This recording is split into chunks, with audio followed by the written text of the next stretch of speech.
E aí, irmãos, disseram assim para mim, mas pastor, o senhor, né, não é muito tempo. Irmãos, olha só, quando nós recebemos uma visita, eu recebo uma visita em casa, eu fico muito feliz. Aí, se eu tenho, quando eu quero oferecer alguma coisa para minha visita, então eu corro na cozinha, né, e eu vou ver o que eu tenho de melhor. Eu vou ver se eu tiver uma fruta, eu vou pegar as mais bonitas. Se eu tiver ali um bolo, vai ser o bolo mais bonito.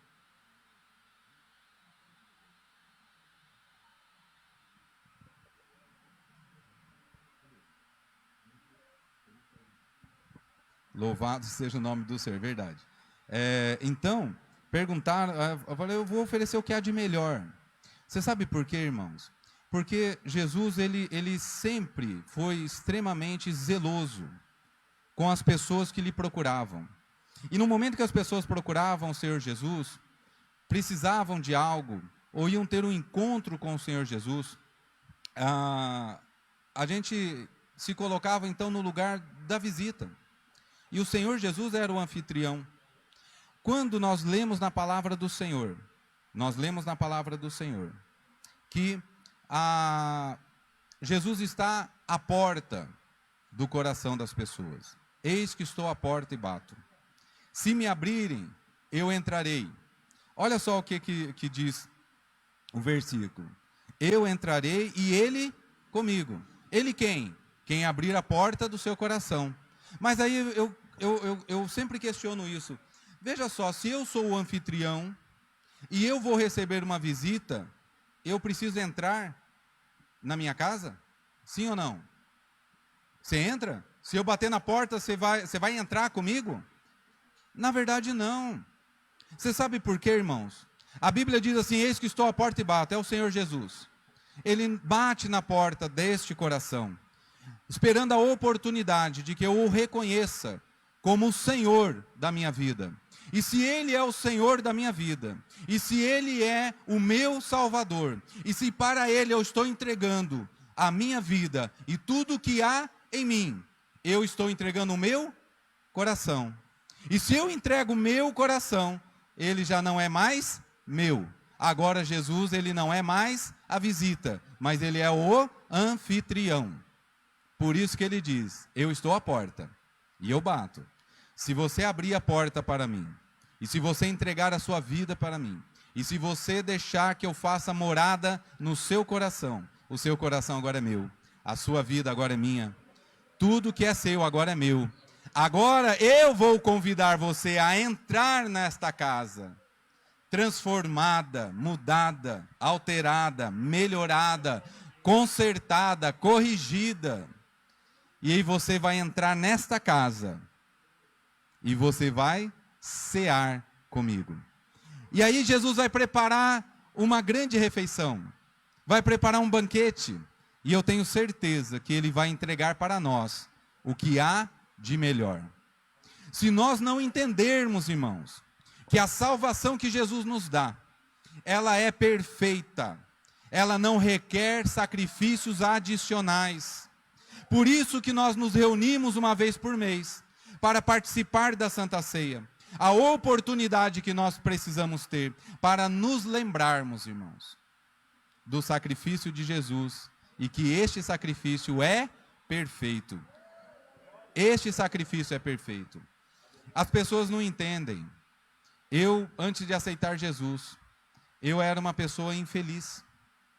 Eu precisava dos vícios que o mundo tem para tentar alcançar a felicidade. Eu bebia, eu fumava, eu saía à noite procurando prazeres, para ver se isso me deixava feliz. E momentaneamente deixava. E no momento que eu estava sob o efeito da bebida, eu tinha a impressão que eu estava feliz. Eu tinha a impressão que eu tinha amigos. Eu tinha a impressão que os meus problemas não existiam. O problema, irmãos, é que o efeito passa. E quando o efeito passa, cai a realidade sobre a sua mente. E aí você vê que não mudou nada. Você só perdeu tempo. Você só postergou aqui a realidade da sua vida. Não houve uma mudança. Houve apenas uma ilusão passageira e momentânea. Apenas isso. Então, quando eu entrego a minha vida para Jesus, ainda com dúvida.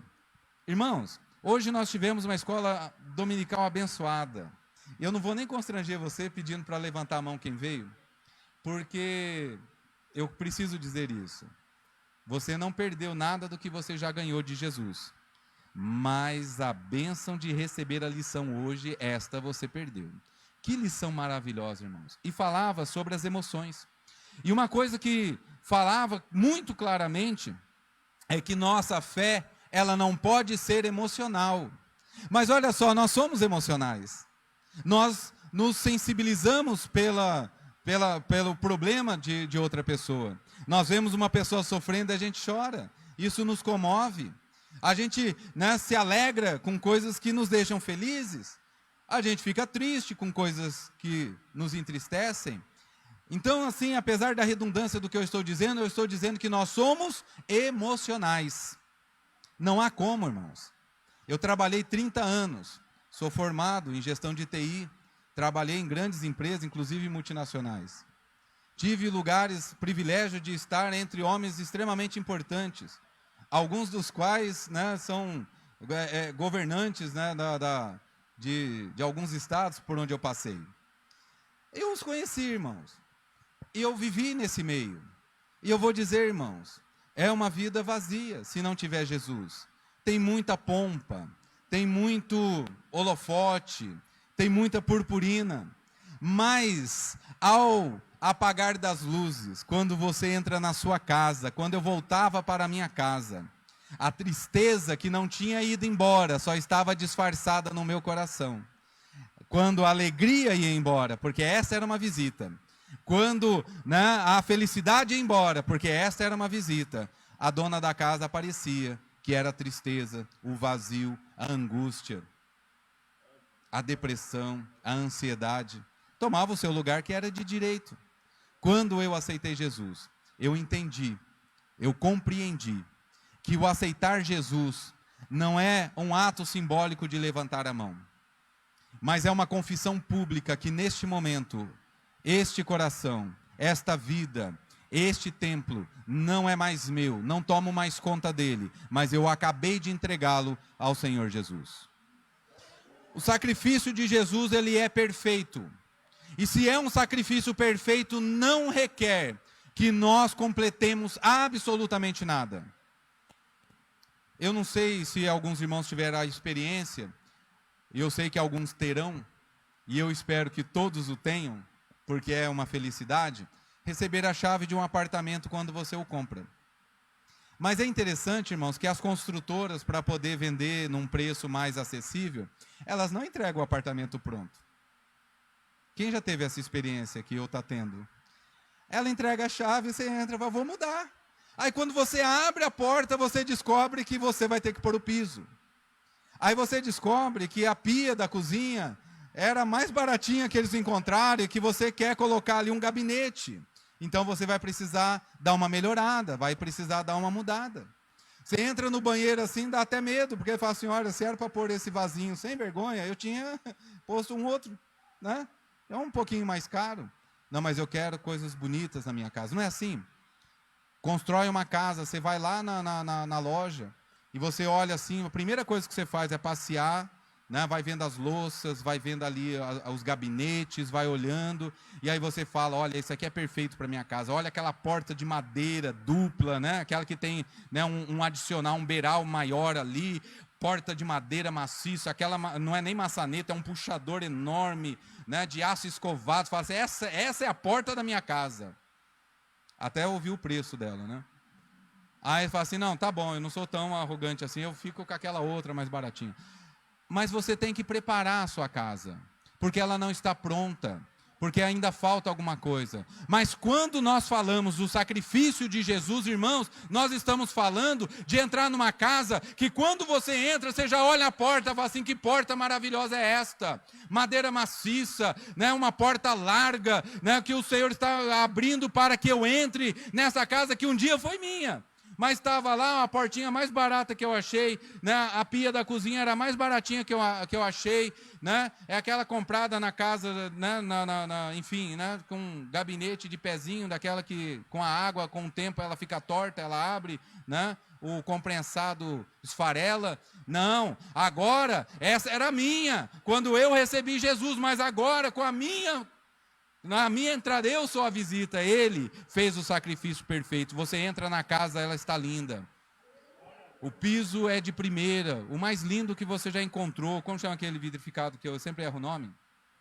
Porcelanato, da melhor qualidade. Você entra assim, olha a cozinha, tudo de primeira. É aquele cooktop, que chama aquele fogão só no botãozinho assim. Que coisa maravilhosa, né? Eu olho aquilo lá naqueles programas de culinária, assim, só aperta o botão assim, e fala, Jesus, o que é isso? Né? Na minha casa que Jesus preparou para mim, deve ter daquela. São os melhores. Só coisa de primeira.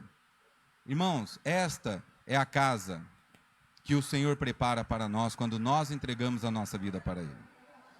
Pastor, o senhor está pregando, mas eu já aceitei Jesus, o senhor não precisa falar para eu aceitar Jesus de novo. Mas nós precisamos, nestas oportunidades, lembrar que o sacrifício de Jesus, ele é perfeito e ele ainda tem validade. Eu vejo as pessoas dizendo assim, porque Jesus, ele fez, porque outrora Jesus fez, como se Jesus não estivesse, irmãos. Nós somos, e eu sei que quem não conhece a palavra de Deus, isso vai soar arrogante o que eu vou dizer, né? Mas nós somos a única religião. O cristianismo é a única religião que o fundador desta religião não morreu. Não morreu, irmãos. Maomé morreu. Confúcio morreu. Buda morreu. Krishna morreu. Se é que um dia ela existiu. Todos eles morreram, irmãos. Pode falar o fundador de qualquer outra religião. Mas o cristianismo foi fundado pelo Senhor Jesus. E Jesus não morreu. Jesus ainda está, irmãos, vivo, porque Ele ressuscitou no terceiro dia. Quando Ele expira na cruz do Calvário, não foi uma morte definitiva, porque a palavra diz que o Senhor Jesus venceu a morte, e Ele vence a morte quando Ele tira a chave da morte da mão de Satanás, e Ele retorna ressurreto. E Ele, olha, irmãos, a palavra do Senhor diz que centenas de pessoas testificaram, viram o Senhor Jesus ressurreto. E ao aparecer ressurreto, ele tem um encontro com os discípulos, ele tem um encontro com as mulheres que o seguiam, ele tem um encontro com os dois, né, discípulos no caminho de Emaús, e tantos outros com quem ele tem um encontro verdadeiro, até que ele vai para o céu, e ele está sentado à destra do Pai. À destra do Pai. E ele olha para cada um de nós. João, quando ele escreve, ele diz assim, olha, não tema, porque nós temos um advogado, Jesus, o justo. É Ele quem está intercedendo por nós. É Ele que cada vez, irmãos, que nós precisamos, que o Espírito Santo que está no nosso meio, porque o Senhor, Ele não nos deixa órfãos. Muitos dizem assim, eu queria ter vivido na época de Jesus, poder vê-lo, abraçá-lo. É verdade, irmãos, é um sentimento válido. Mas eu quero dizer para os irmãos que nós também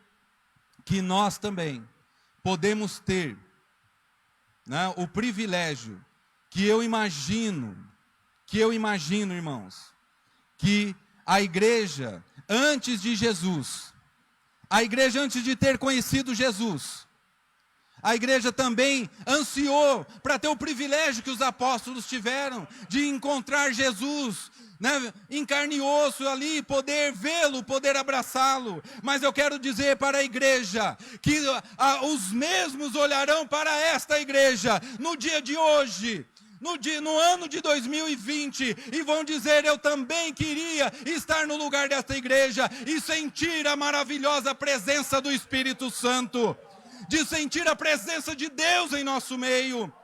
Irmãos, vocês não têm ideia o quanto é um privilégio para cada um de nós dobrar os joelhos, clamar ao Senhor Jesus e ter o seu clamor respondido. É um privilégio para poucos, E me entristece saber que alguns não dão valor para isso. Mas a nós, que demos créditos à palavra do Senhor, a cada um de nós, que entendemos o chamado do Senhor, que atendemos o clamor da salvação, dizendo: Senhor, eu vou entregar a minha vida nas tuas mãos. E o Senhor tem transformado a vida de cada um de nós. Que privilégio, irmãos. Que privilégio. Quando nós voltamos da vigília, ontem, e nós estávamos voltando com alguns irmãos que me acompanharam, que aliás, eu que os acompanhei, na verdade, nós falávamos exatamente sobre isso. Quem nós éramos? Irmãos, olha para cada um de nós. Pensa, quem era o Alberto? Irmãos, eu venho de uma família, né, estruturada. A minha família, um ramo da minha família são de militares. Homens honestos. Eu tenho um tio que é oficial do Corpo de Bombeiros. Eu tenho um outro tio que é, né, coronel do Exército. Né, um primo lá que, não sei se ainda está, mas estava em Jundiaí. E eu tenho vários que são, né, soldados, cabos, sargentos. A gente brinca que final de ano a gente não faz reunião, né, faz um pelotão ali da Ordem Unida, né? É família de militar. Então você pode olhar para mim dizendo assim: ah, mas o senhor teve berço, né? Então foi, irmãos, eu fui policial militar aqui no estado de São Paulo, fui bombeiro no Corpo de Bombeiro, na Casa Verde, posto da Casa Verde, que no antigo Play Center, de um lado da Marginal, do outro era o Corpo de Bombeiro. Quando eu aceito Jesus, além dos vícios que eu tinha, eu também tinha 3 processos administrativos, porque no vazio que tinha na minha vida, que eu não entendia, por que a minha vida era tão triste daquela maneira, como era um vazio, eu não encontrava felicidade, eu não entendia, eu buscava tentei gastar o português agora, ele gastou comigo, né? Tentei achar, irmãos, uma saída, né? Alguma coisa assim, subterfúgio, apareceu. Tentei achava na bebida, achava nas baladas, não, uma fuga. Isso nunca me completou. E por várias vezes você fala assim: não, mas você teve berço, é um homem honesto, tal. Não, não era, não. Não era dessa maneira. Apesar de ter berço, eu era problemático, era violento, era truculento, né? Como policial eu andava armado, não tinha medo de ter briga, tanto que eu tinha 3 processos. Briguei com soldado, briguei com cabo, briguei com sargento. O do soldado não ia dar em nada, o do cabo ia dar uma penalidade de ficar retido dentro do quartel, mas com o sargento daria expulsão, daria Romão Gomes. E eu estava na via ali de ser expulso da polícia, né? Não falo isso com orgulho. O orgulho que eu tenho eu vou dizer agora, porque no último minuto, Deus ainda estava me dando a oportunidade. O Senhor Jesus nunca desistiu de nenhum de nós. O Senhor Jesus nunca desistiu de nós, irmãos. Nós às vezes, e olha que eu corri, olha que eu tentei, irmãos, escapar de um lado, escapar de outro lado. Eu lembro que eu e meu pai, a gente tinha, né, pavor de crente.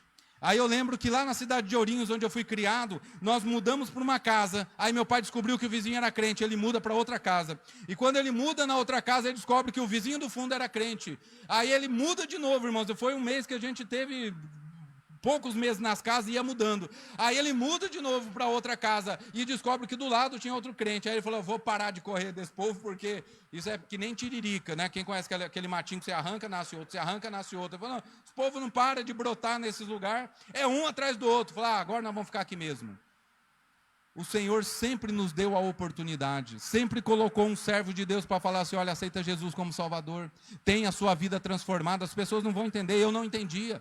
E quando eu aceitei Jesus, irmãos, eu aceitei Jesus porque eu estava desesperado.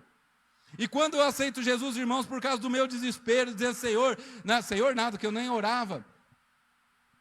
Eu estava ali, olhando para a minha vida, dizendo assim: mas eu acho que a minha sina é esta.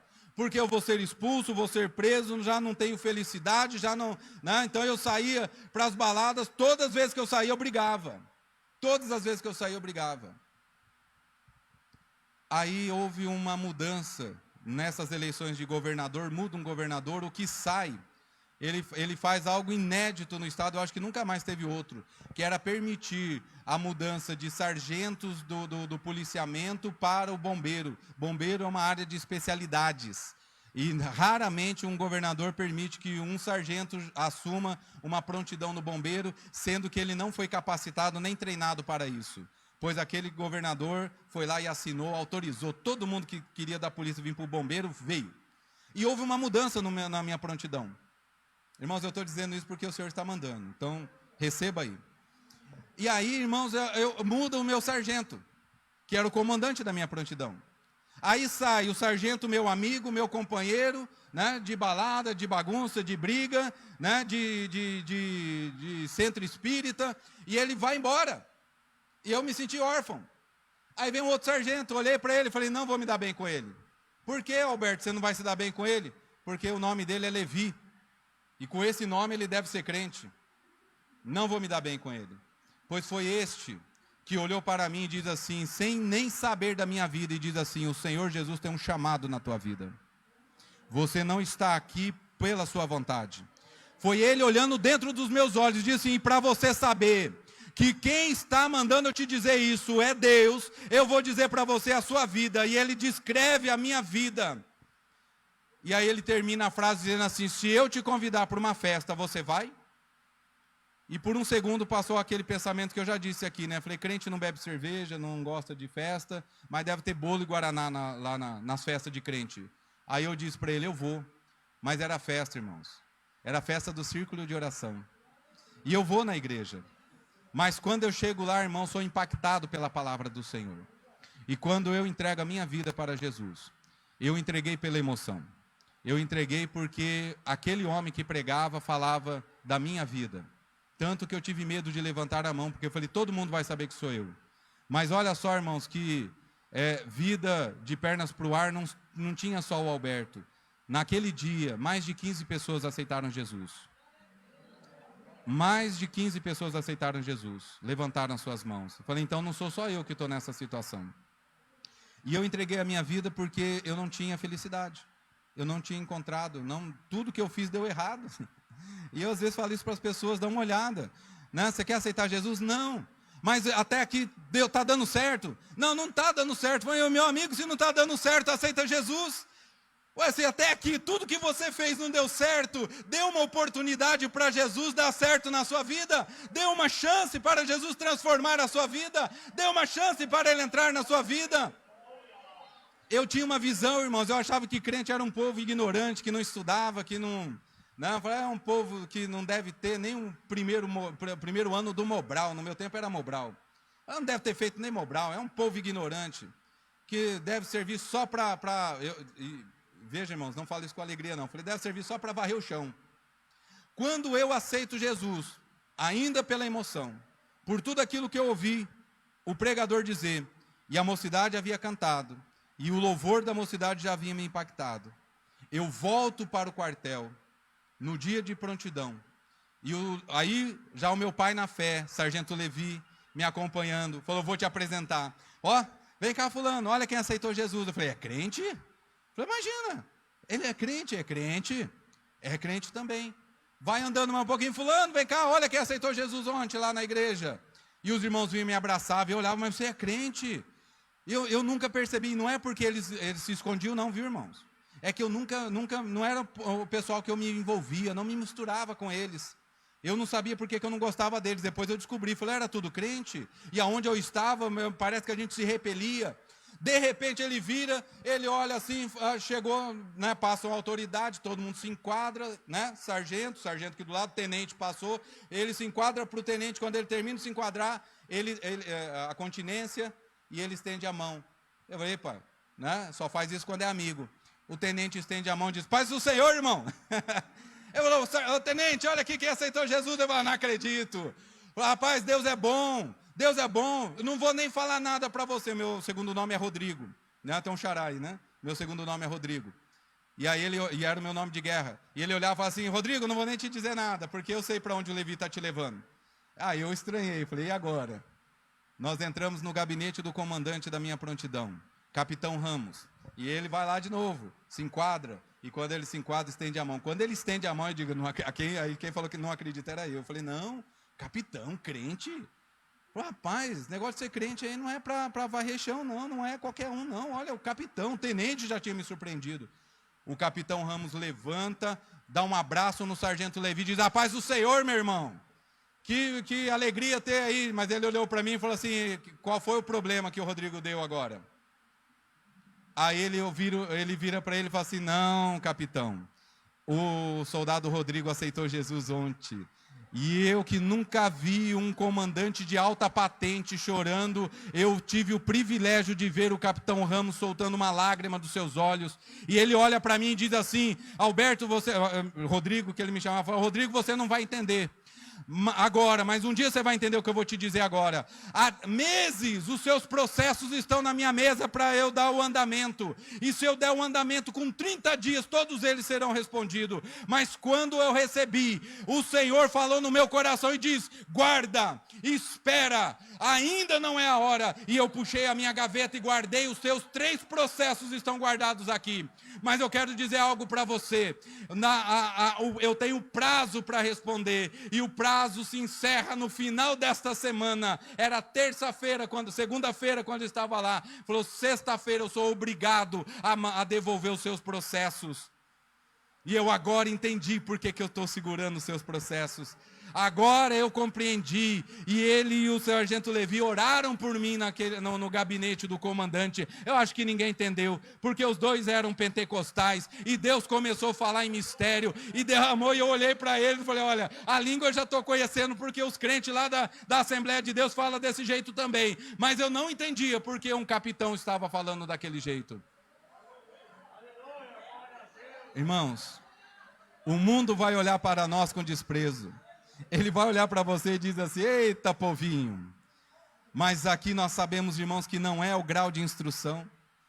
Não era o grau de instrução, porque o capitão, maior patente dentro daquele quartel, a autoridade máxima, quando ele chegava, todo mundo se enquadrava para ele. Se chegasse alguém, um soldado para visitar, o soldado não podia falar com ninguém, tinha que ir lá na maior autoridade, se apresentar para a maior autoridade, para que daí ele pudesse interagir com os demais que estavam dentro do quartel. Isso é o militarismo. Mas lá na igreja, ele era diácono, ele ficava na porta, recebendo os irmãos, e quantos passam, às vezes, olha para assim, esse povinho aí, eu não ficaria na porta desse jeito. E tem empresário, advogados, engenheiros, né? Irmãos, eu era diretor de uma empresa multinacional, as pessoas falam assim, não, Alberto, você não fica aqui na porta não, aqui não é o seu lugar. Eu falei, né? Eu vou te repreender em nome de Jesus. Para com isso, rapaz. Eu posso ser, né, diretor lá na empresa, mas aqui eu sou servo do Senhor. Aqui a minha alegria é servir a igreja, é servir a noiva do Cordeiro. O dia, irmãos, que eu decidi, falei, eu vou viver pela obra, eu vou dedicar a minha vida junto com a minha família na obra do Senhor. Vieram meus amigos, né, os que dizem amigos, dizem assim, você está louco, você vai abrir mão de tudo isso? Eu falei, não me vale nada disso, se o Senhor Jesus não for na minha vida, e se o Senhor tem me chamado para a obra, eu vou entregar a minha vida, sim, eu já entreguei, já aceitei Ele como Salvador, agora Ele será também o meu Senhor na obra, Ele será o meu pastor. Parece loucura? Os meus filhos estão terminando, né, o Neto termina a faculdade esse ano, a Isabela começou esse ano, fazendo enfermagem, minhas filhas se preparam para... Não, uma está indo para o ensino médio, a outra está terminando o ensino fundamental. Nunca nos faltou nada, irmãos. Nunca nos faltou o pão de cada dia. Nunca nos faltou o que vestir. Nunca nos faltou, irmãos, né, nada, até os privilégios. Porque vocês acham que a gente não gosta de pizza? De vez em quando a gente pede, né? Então os privilégios, irmão, né? E às vezes eu ainda peço, você fala assim, você quer Guaraná? Está na promoção. Eu falei, não, eu quero Coca-Cola, eu sou dizimista, eu sou fiel ao Senhor, eu bebo Coca-Cola, que negócio de Guaraná, não. Não tem nada contra o Guaraná, mas eu gosto de Coca-Cola. Não é assim? Irmãos, o Senhor é maravilhoso. E só pode saber, irmãos, né? Eu vou encerrar para nós darmos sequência, mas eu vou encerrar com essa ilustração que eu acho tão pertinente, tão maravilhoso, quando... Né, isso é uma história, uma ilustração. Quando alguém, né, numa cidadezinha pequena, um jovem cientista muito renomado, né? Mas ateu, e ele desafia a igreja a provar que Deus existe. E aí fizeram um evento, a cidade toda parou naquele dia, foram lá para ver o evento. Era um jovem cientista, né, já famoso, com grandes teses colocadas no meio científico. E aí, então, colocam lá o rádio local, a TV local foi lá para mostrar que o cientista ia provar para o pastor, né, que aceitou o desafio, que Deus não existe. E aí faz aquele grande evento. Neste grande evento, né, convidaram um pastor, o mais antigo, já um senhor, um homem, né, entregando há muitos anos ali na cidade, simples, e ele aceita o desafio. Então, no dia da apresentação, ele deixa com que o cientista comece. E o cientista faz a sua exposição científica, fala da evolução, fala da teoria do Big Bang, e começa a mostrar, e fala do que a ciência já falou, e mostra, e fala da evolução, e dá provas científicas, que na verdade são todas teorias, não eram provas, mas ia falando e tal. Durante a palestra dele, ele percebe que o pastor, calmamente sentado ali do lado, ia descascando uma laranja. E aquilo incomodava ele, falava, mas não está nem prestando atenção, como é que ele vai responder as minhas teses, tão bem estruturadas, tão bem estudadas, se ele não está nem prestando atenção no que eu estou falando? E o pastor continuou descascando a laranja. Quando ele termina a sua exposição, foi aplaudido em pé, foi aclamado pela população, aplaudindo ele em pé por aquela brilhante apresentação. O cientista jovem olha e diz assim, não tem mais esse pastor, acabou para ele, não tem. Ele não vai conseguir provar que Deus existe, eu provei. E ele sai satisfeito com a apresentação dele. E quando ele senta do lado e o pastor levanta, já com a laranja descascada, corta uma tampa da laranja e bem pertinho do microfone ele suga, né? Ele chupa a laranja e faz aquele barulho típico, né, no microfone. Aí ele olha para o cientista e diz assim, o senhor poderia me dizer se a laranja que eu acabei de chupar, ela é doce ou ela é azeda? Aí o cientista, já revoltado com tudo aquilo, disse assim, né, falou assim, o senhor deve estar maluco. Como eu vou poder responder para o senhor se a laranja é doce ou azeda, se eu não experimentei, se quem experimentou foi o senhor? Diga o senhor se ela é doce ou azeda. Ele olha e diz para ele assim, pois é, meu amigo, da mesma maneira, não dá para provar que Deus existe se você não experimentou Deus. Eu experimentei Deus. E eu posso dizer com muita segurança que Deus existe, porque eu tenho Ele na minha vida e eu o experimentei. Irmãos, não dá para dizer se é certo ou errado se não experimentar. E aqui está a oportunidade de aceitar Jesus, de seguir este estatuto, irmãos, que nos leva à vida eterna, que nos mostra o caminho. E hoje é a noite propícia, na Santa Ceia, de nós nos lembrarmos deste sacrifício e nos alegrarmos na presença do Senhor, porque nós experimentamos Deus todos os dias na nossa vida. Amém? Nós queremos, irmãos, agradecer a oportunidade de estar palestrando, né, trazendo, né, esta palavra aos corações de cada um dos irmãos e desejar que Deus continue falando poderosamente no coração de cada um dos irmãos.